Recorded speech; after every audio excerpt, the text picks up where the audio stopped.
Olá, alunos, sejam todos bem-vindos a mais uma aula de informática para o concurso da Polícia Militar do Estado de São Paulo 2018, cargo soldado.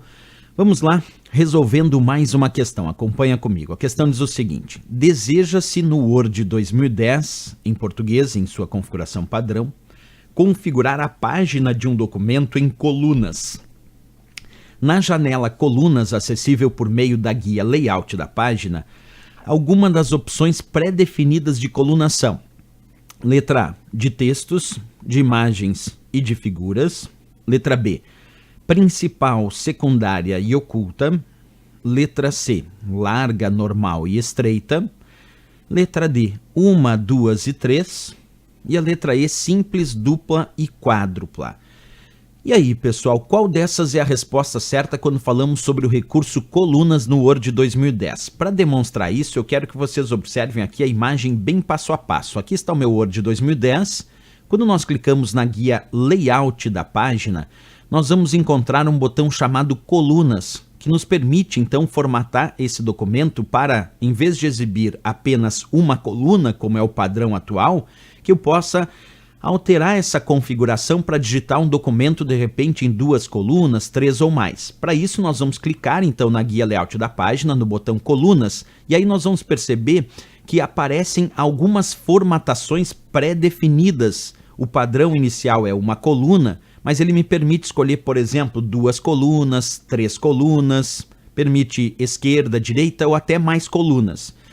Como a questão perguntou qual eram algumas configurações pré-definidas que apareciam aqui, percebe que as 3 primeiras tem lá na questão, ó, 1, 2, 3, além de esquerda e direita, mas ele pediu algumas que apareciam pré-definidas quando clicamos aqui no botão colunas da guia layout da página.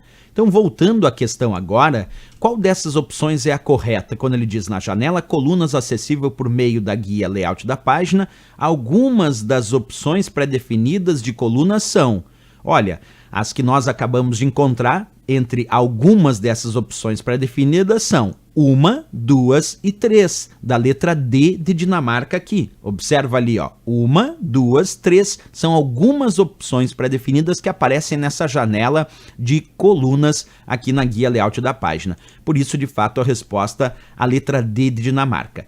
Mas eu quero mostrar também para vocês como funciona isso na prática, né? Então nós vamos pegar aqui o nosso texto, eu até vou dar uma exagerada, vou botar um texto aqui com um tamanho de fonte bem grande e vou digitando aqui um texto qualquer, de qualquer maneira. Percebe que o texto, a princípio, ele é digitado em uma coluna só.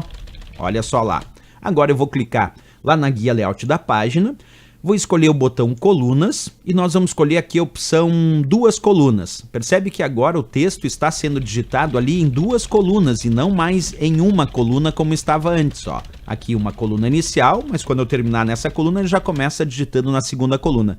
E assim a gente pode ir alterando. Vou clicar aqui novamente e vou escolher 3, já que a prova falou 1, que é o padrão. Disse que tinha a opção 2, que eu acabei de clicar ali, e também a opção 3, que permitiu agora formatar em 3 colunas.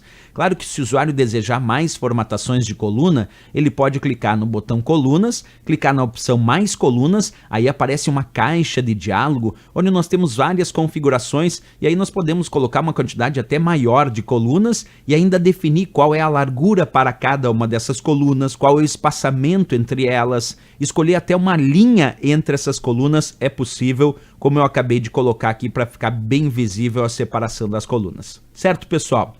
Questão interessante. E é legal que quando vocês forem estudar esse recurso, não estudem só a opção correta da questão. Estudem também o que mais tem no Word sobre colunas, como a gente acabou de fazer, descobrindo que tem outras opções que me permitem mais colunas, linha entre colunas, alterar a largura, alterar o espaçamento. É importante fazer sempre um estudo daquele recurso que está na questão um pouquinho mais aprofundado, como fizemos aqui nessa questão. Certo, pessoal? Se gostou do nosso vídeo, não esquece, marca um gostei e também se inscreve aqui no nosso canal. Eu aguardo vocês na próxima aula. Grande abraço e bons estudos!